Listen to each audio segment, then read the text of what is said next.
Hi, and welcome back to Reflect Forward. I'm your host, Carrie Siggins, and I am so glad you are here today. You know that feeling when you've hit the wall? That feeling of where going to work, it's just so draining. Remember when you used to be excited to get out of bed and now you're just not feeling it? When you used to lean into problem solving, but you kind of just throw your hands up and say, I'm tired of doing this. That is all burnout. And it can sneak up on us. And I think that it has snuck up on a lot of us. And in fact, maybe most of us. Not everybody is feeling it, but I think a lot of people are feeling burnt out. And it's understandable. These last 3 years have been crazy. The pandemic has put pressure on people inside of work and outside of work, supply chain issues, the stress of trying to grow with the impending recession that has been impending for I don't know, like 2 years now, and the fear and the uncertainty that that creates, the rapid pace of change that we are all being forced to go through, and particularly with no end in sight. I mean, think about what AI is going to do. Like, it's dramatically gonna change the way we work, and that just brings up so much fear and uncertainty. And the workload that we have is really high. We're all trying to do more with less.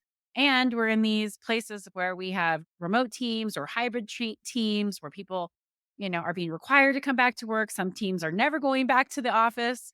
And man, it just is causing a lot. And I know that I've been feeling it lately. I know my employees have been feeling it lately. And I think that there's maybe a little bit of taboo to talk about it. Like, oh, if we talk about it, that means like we have to do something, we have to acknowledge it. Well, the reality is that we do need to acknowledge it because talking about it is the only way to take that first step into addressing burnout and to fixing it. And that's what we're going to talk about today in Reflect Forward Advice from a CEO. We're going to explore the causes of burnout and the practical steps that you can take if you're experiencing burnout yourself, and how you, as a leader, can lend a helping hand to your employees who are also feeling it. All right. So, what causes burnout? Well, it's not something that just happens overnight. It's one of those things that creeps up, it brews slowly and is fueled by a lot of different things. And those things include excessive workload, right? We're all trying to do more with less, as I said, and it can feel like you're carrying the weight of the world on your shoulders. Like you have so much responsibility, but an unrealistic time frame to complete it in. And so those deadlines that make you feel like, "Ugh, I can't get this done, working overtime, and the never ending to do list, which will always be never ending, it contributes to burnout because we feel like that pressure of no matter what I do, I'm never going to get ahead. And this is very common. I just talked to one of my employees about this when she just said, my workload is overwhelming. I have too many projects on my plate. I'm committed to those projects. I know they're going to move the company forward, but the stress is taking its toll. How can I move some of these things off of my plate so that I'm not feeling burnout? I can guarantee you, you have employees in your company that feel this way, and you probably are feeling this way. I know that I feel this way all the time, especially when the pressure is high. Like, how do I get this all done? So, excessive workload is definitely a major contributor to feeling burnt out. Another reason why people feel burnt out is that they feel like they have a lack of control. If you don't feel like you have any decision making authority in your work, in your day to day, it can be incredibly demoralizing when you're just doing what you're told to do. It doesn't feel good. And the reality is that all of us want to be able to influence our work environment. We want to be able to influence what we do on a day to day basis. And when we don't have that feeling of autonomy, it can build up and cause that burnout to creep in.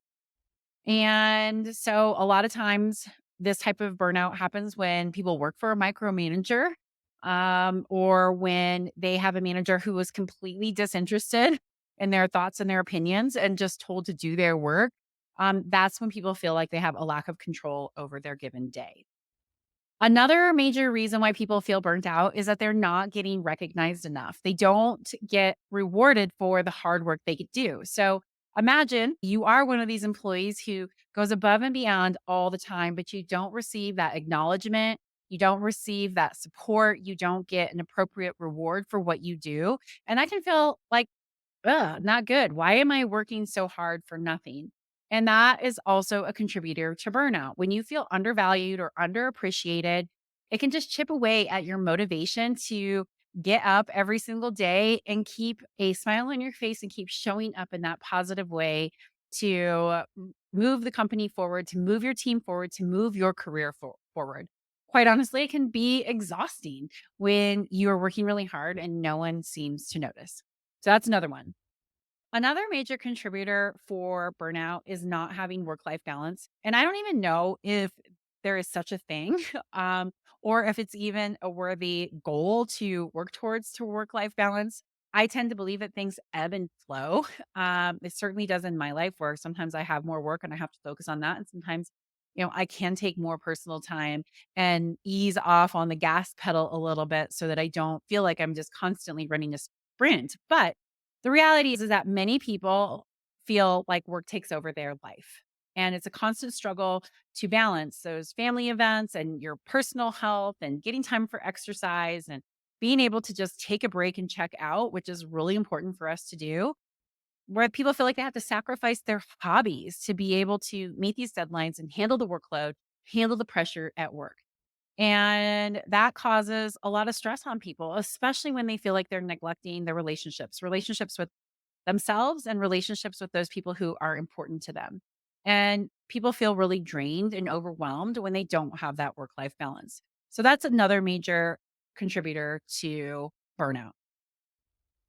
This next one is, I think, a reason why people experience burnout in the Stone Age. We've grown so much and we are changing so rapidly that we've had breakdown in communications amongst departments. Whereas it was possible for human glue to hold things together, it's just not possible anymore. And while that is a natural evolution of how businesses grow, it sucks when you're in it in the moment. And this is something that I'm really committed to making sure that we fix, because so many things can get fixed if you're just talking about it, if you have proper communication. And when it's ineffective or lacking, it definitely leads to misunderstanding, confusion, and unnecessary stress. When people don't have clear expectations, when they aren't aligned on their priorities or on their goals, lack of information can really make people feel like, what's going on here? And it causes this churn that leads to stress and to burnout. So, poor internal communication is a big issue. I think it is an issue in every single organization, and it's one that leaders really need to address. So that way, that's not a reason why people feel burnt out, because, man, it's a big deal when there's ineffective communication. And then the final cause of burnout, and I definitely know that this exists. It certainly did for me before I moved to Durango and took my role with Stone Age, is that I had a deep lack of job satisfaction and I felt disconnected from my work. I didn't feel like I had a purpose in what I was doing, and it made me not show up as my whole self, and it caused me to underperform. And so I just was going through the motions, feeling unchallenged, feeling like it was a mismatch, between, like, what I wanted to do, what I was good at, and what I was supposed to be doing in my job. And it was incredibly demoralizing and, demotivating to me. And so lack of job satisfaction is a really big deal, and a really big reason behind burnout, which is totally understandable. When you have to go to work every day and do something that you don't like or that you're mediocre at because it isn't aligned with your talents or skills, that really stinks. And, I experienced firsthand how that has led to burnout. So it is absolutely true. So those are kind of the underlying reasons why people feel burnt out at work. And then, of course, there's the whole plethora of personal reasons, right? You take a couple of those in the workplace, and then you add it to the pressure of childcare or, living paycheck to paycheck, or, a family member with health issues, or, the various things that are going on that cause people stress, just the state of our world, right? We have a war going on in Europe. We have inflation that's making everything more expensive. We have a completely toxic political environment that, even if you don't pay attention to, is still in the air and is still causing people to feel separate and scared. And I don't know, like, there's enemies that are lurking out there. And that fear, that constant worry and anxiety also adds to that stress, which causes more burnout at work. So It's a multifaceted problem, and it isn't just about the workplace, it's also what's going on in people's lives, but we spend most of our time at work, so we need to figure out how to be able to function in these highly stressful times so that we don't feel burnt out. So, I wanna talk a little bit about what you can do as an individual if you're feeling burnt out, and then I'll talk about how leaders can help. So, first and foremost, you have to recognize that you're feeling burnt out. And I just recently had this happen. I definitely was experiencing a state of burnout. Part of it was I was traveling a ton away from my family. Hard to keep up with emails and all of your things on your to-do list when you're traveling a lot. And there were some crucial conversations that I needed to have that I was avoiding having because I was just like, I don't have time to deal with this right now. I don't want to deal with the emotional response that I'm going to get. I don't want to make people mad, right? All those excuses that are building up.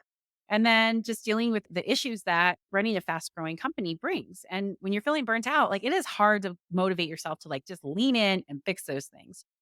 And I experienced this just recently while I was on vacation. I was on a long planned girls' trip to Bali that got canceled multiple times because of COVID. We finally got to go. Not great timing because of everything going on in my life, but I'm like, I am still going to go because I have been planning this trip for years with this group of friends. And I could not unwind. I was so stressed. I was sitting there thinking about the crucial conversations that I needed to have, thinking about the challenges that we're having at Stone Age, and reading the news and getting like completely freaked out about how AI is going to destroy humanity, which, may not happen, but man, I was just sitting there building up. And I talked to my husband about it, and he said two things. One, quit reading the news. Why are you on vacation reading the news when it's all negative and stressful and not going to help you relax? And then two, he said, when you come home, you need to just do one thing to ease some of the stress. What's one thing that you can do to make this better? And I really appreciated that advice. And I knew in the moment, the one thing I needed to do is I needed to talk to somebody about it. I had been holding all of this inside, not really wanting to acknowledge the fact that I was feeling burnt out. And so I called up one of my trusted executive management team members, and we were talking through how other people in the company are feeling burnt out and what we needed to do to fix it as a leadership team. And I said, I'm feeling the same way. And here's what I'm feeling burnt out about. And we talked through it for an hour, and he shared with me how he was feeling. And I felt so much better. Just acknowledging it made me feel better. It made me feel like I can do this. Of course, I can do this. Like I do hard things all the time, but it gave me this perspective. Burnout is real. The stress is real. It's not just about what's going on at work. It's also about how I'm feeling about the world and what's going on. And I am feeding myself news because I like to stay up to speed on what's going on. But in reality, all it's doing is just adding to the stress level that I feel, which is causing burnout, which is making me not want to lean into the problems that I need to go solve. So I said, that's it. I'm done. I'm going to quit reading the news. I quit before. It's not helping me right now. And I'm going to ask for help. So I reached out to my coach and I told her what was going on. And she's like, absolutely. When you get back, let's talk. And I could actually unwind after that. Unfortunately, it was about 7 days into my 10-day vacation before I finally could just like let it all go. And that is not healthy. And I don't want that for anybody. I don't want that for any of my employees. I don't want that for myself. I don't want that for my family. And so I really realized this was real. But I also realized by acknowledging it and talking about it that I felt a lot better. So that's the one thing is that you've got to recognize it and you've got to be willing to speak up. The next thing you have to do is prioritize self care. It's essential for you to take care of yourself outside of work. You need to rejuvenate your mind, body, spirit, soul, whatever makes you feel filled with joy. You need to do that, whether that's exercise, whether it's some other hobby, whether it's spending time with loved ones, whether it's taking an alone day, reading a book. That is really important. And when we're in a state of burnout, I think we feel like, no, I just have to keep going, going, going. And that's not true. Actually, that's only going to make it worse, which is going to make you perform worse in the long run. So, taking that time to take care of yourself is really important. Self care is not selfish, right? Self care is not a luxury, it's a discipline. You have to make that investment in yourself for your overall happiness. And if that means that you need to take a week off, if you need to go ask for a sabbatical, hey, I need to take a month off so I can get it together so I can stop experiencing burnout. Don't be afraid to say that. Ask. If you don't explore being able to take some of that time to prioritize self care, then you never know. The answer is going to be no. So be willing to have those conversations with your leader. Be willing to explore what that might look like if you need a little bit more time to prioritize self care. I get a weekly massage, and some people might think that that is like overkill, but I will tell you, it is the number one thing that helps me manage my stress. It is the number one thing that I do not schedule over because it makes me feel so much better. And so I highly recommend that you find those things that really make you feel better and do them so that you can address those issues of feeling burnt out. Another reason why we feel burnt out is that we don't say no enough. And I actually said this to one of my girlfriends in Bali, and we were talking about taking things on. And I was like, I don't know, why don't you just say no? She's like, "I can't just say no." I was like, "Yes, you can." Like, no is a complete sentence. Like, it's okay. You don't have to explain why you're saying no, why you are setting those boundaries. In fact, right now, because of all the things I've got going on, I am saying no to lots of things. I am backing out of several things that it's just like, it's too much and I can't do it. And I'm just going to say no. And that's okay because I need to prioritize my time. I need to make sure that have the energy to focus on the most important things to me, and all this peripheral stuff just needs to go away. It doesn't mean that it goes away forever, but it just means right now I am not in the space that I can take this stuff on. And so, no, I'm not going to do it. So, setting boundaries is okay. And there's appropriate ways to be able to set boundaries, right? If your boss asks you to take on a project, you can say, like, look, I'm really feeling like this workload is too much. It's causing me a lot of stress.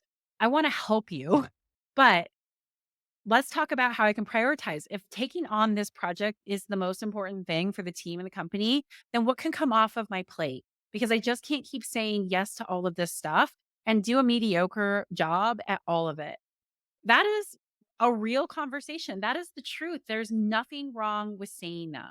Help me prioritize.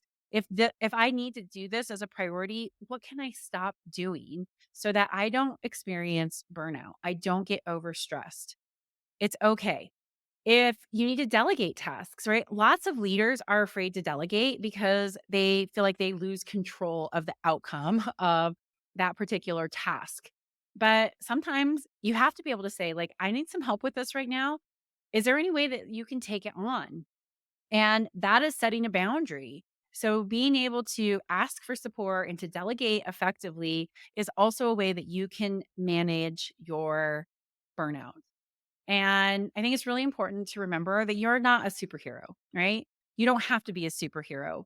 You have to be a human being, and human beings ebb and flow in our motivation and in our stress levels and in experiencing burnout, and it's not going to last forever as long as you do something about it. So don't try to be a superhero. Don't say yes to everything. Don't feel like you have to take everything on.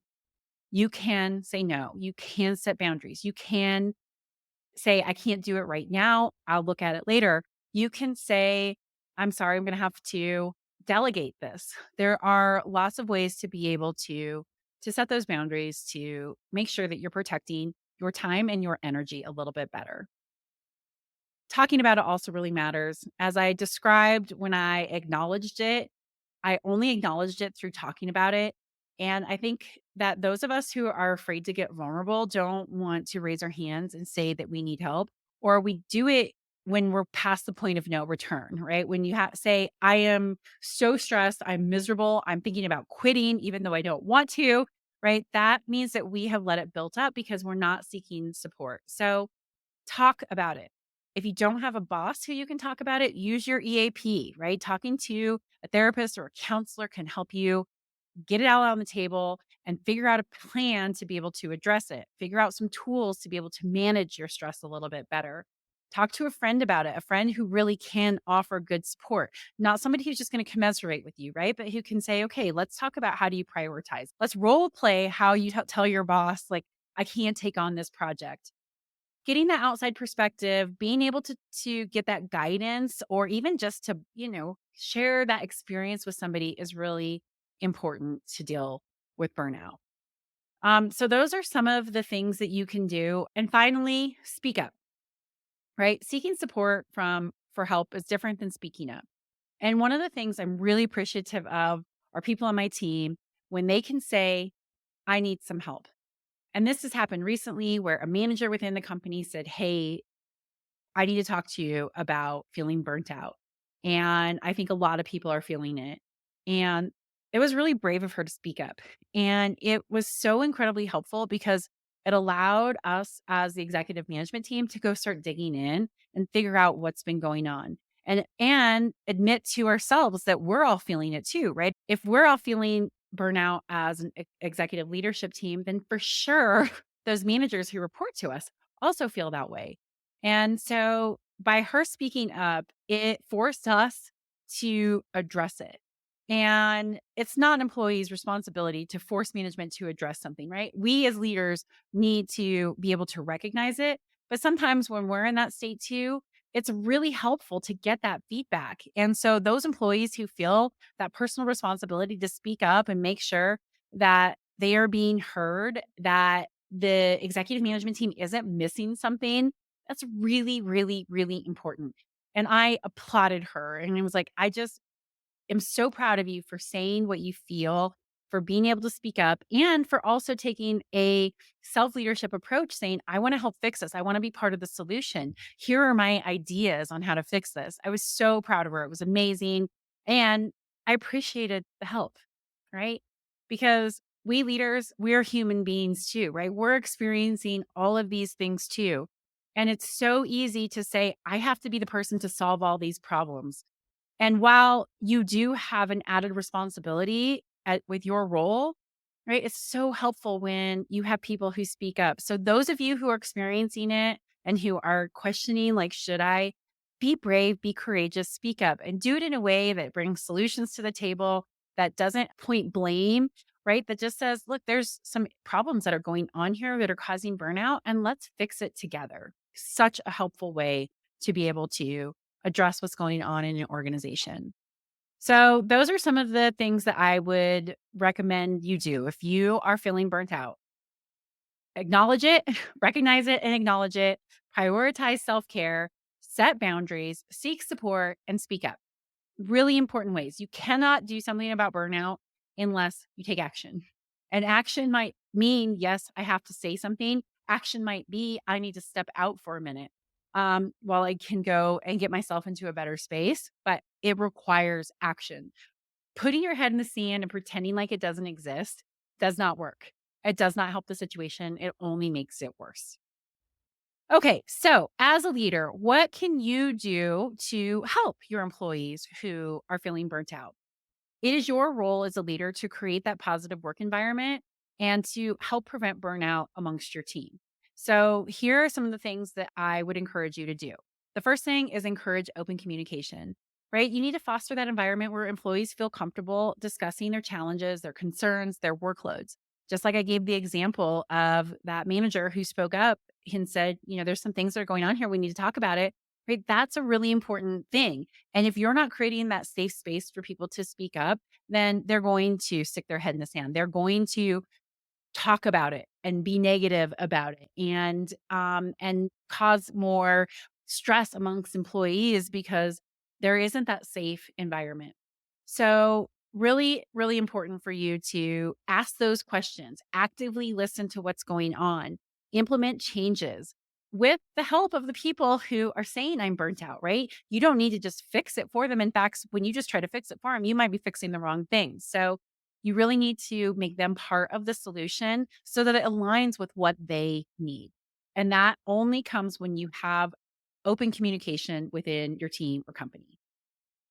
The second thing is promote work life balance, right? Lead by example. Right? I try not to work crazy 70, 80 hours a week because I don't want my employees to. I can't say, I want you to have work life balance. And then I'm constantly working, right?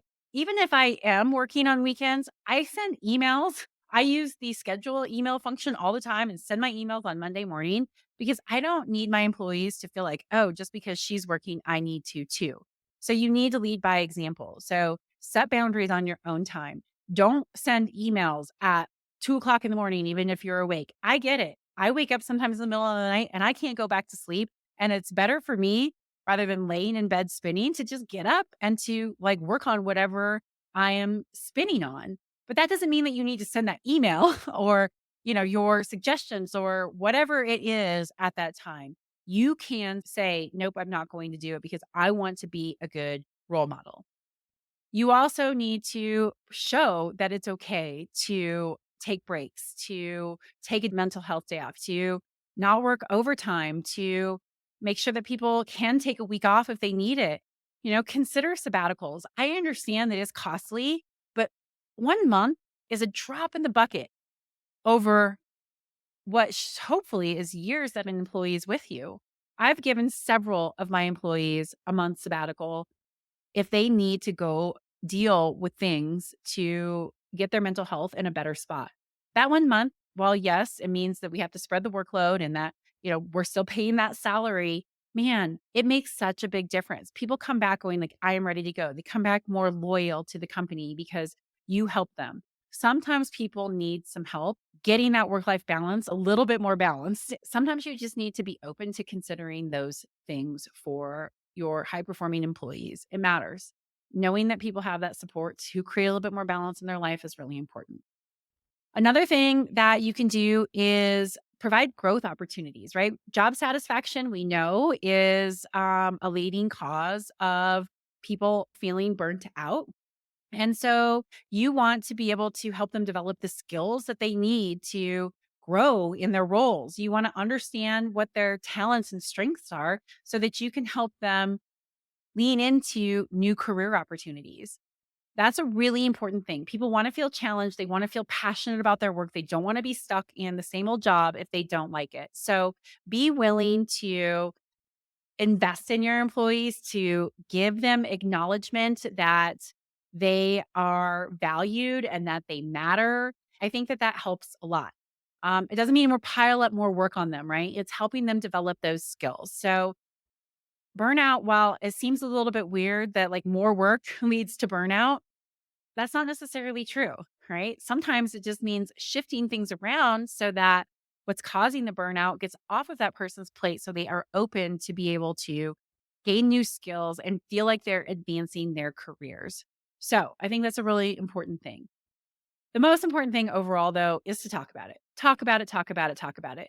People feel better when they talk. Just like I called up my trusted teammate to say, this is how I'm feeling. I didn't want to, right? I didn't want to put the burden on him or more stress on him, but man, I felt better. And he felt better by me saying it, by me acknowledging it.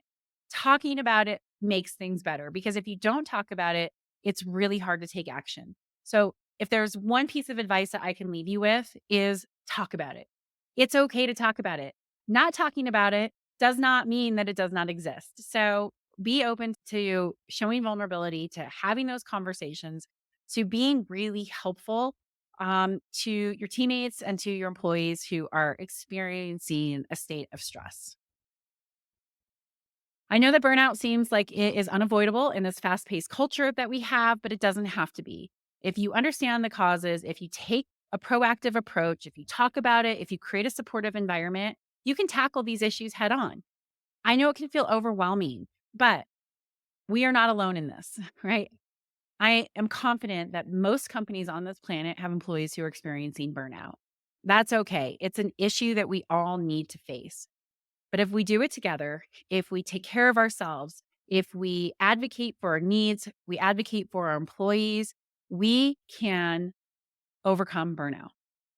We have to foster that healthy workplace and empower employees to be in a situation where they can thrive and prevent burnout from taking a long term hold. Okay, on to my question of the week. So, my question of the week comes from one of my employees, and she asks, how can I disagree with my colleagues in a productive way? Such a great question, right? Because we all have different opinions about things. And when you have two very differing opinions on how to solve a problem, it can result in conflict, but it doesn't have to be. In fact, you can use disagreements to be able to build a stronger relationship with your teammates. So these were my suggestions. My first suggestion was always assume good intentions. I think most people are coming in with the intent of helping the company, helping the team, helping solve the problem, even if they're coming about it from a different way. And if you believe that there is malintent or that they're trying to win, then you are setting the disagreement up to turn into conflict. So assume good intentions. They have the best interests of the company and the team in mind. And that's okay. Even if I don't agree with their ideas or their comments, I'm going to give them the benefit of the doubt and I'm going to hear them out. The second thing is look for solutions, right? It doesn't have to be black or white, your way or their way. The best way to avoid conflict and to build a relationship is to look for a win win. How can we both maybe give a little bit to come up with a great solution? This just happened to me recently where one of my fellow employee owners was pushing an idea that I did not agree with. And instead of just shutting it down and saying no, I had said, well, let's have a conversation and talk about it. And we came up with a great solution where his idea, what he was trying to promote, we could do. But my concerns with how we were doing it, the approach, were also taken into consideration. We went forward, implemented the solution, and it worked really, really well. It was a win-win. We both gave a little bit. We both looked for that moderate ground because we listened to each other. I understand you're feeling this way. You understand you're feeling this way. What if we do it like this? And so looking for that solution helps people compromise. And people love it when you incorporate their suggestions and the ideas in that outcome. And it's a really great way to be able to build that relationship while still being able to disagree on certain aspects of the idea. The next thing is pick your battles. Sometimes people just want to win because they want to win. And that doesn't always work, right? You don't always have to be right. You don't always have to win. Sometimes letting people do it their way is the best solution. You might learn something from it. So look for those opportunities to say, you know what, I don't necessarily agree with it, but that's okay. Let's try it and see what happens. And then support that, right? Don't silently sabotage them behind their back, right? That will lead to conflict. That will not build the relationship. But if you pick your battles wisely, then you'll have more goodwill when there's something that you're really passionate about, when that idea really matters, that you can move forward with that. The next suggestion is to pick your battles, right? You don't have to always win. You don't always have to be right. Look for opportunities to let people have their ways and then support their effort instead of silently sabotage it because you didn't get your way, right? There are some things that are going to be really meaningful and passionate that you believe in that you're going to be less willing to compromise. And those where it's not, where it's like, you know what? It doesn't really matter. It's not that big of a deal. It's the outcome, the consequences are not that significant. It's okay to go ahead and say, let's try it your way. Pick your battles. The next thing is to always look for a way to learn. You don't know that you're right. You don't know that your idea is going to work. You might just be really stuck in something and it might not be true. And so if you say, I'm going to look at this disagreement as a way to understand, to test my idea, to gain more information, you might see that your way isn't the best way. And even if you just ultimately decide to go in the direction you want to go in this disagreement, you're going to be more open to other possibilities. So always, always use it as a learning opportunity. And then finally, never, ever, ever let a disagreement get personal. Ask questions, debate ideas, disagree on policy, but never make it personal. Doing so shuts people down. When people feel attacked, it damages relationships. So, how do you know if you're making it personal? Well, you're saying, you're doing this. You should do this. You didn't do this, right? Using those you words are a really fast way to know that you are getting personal. When you are trying to win the debate at all costs, you're going to make it personal.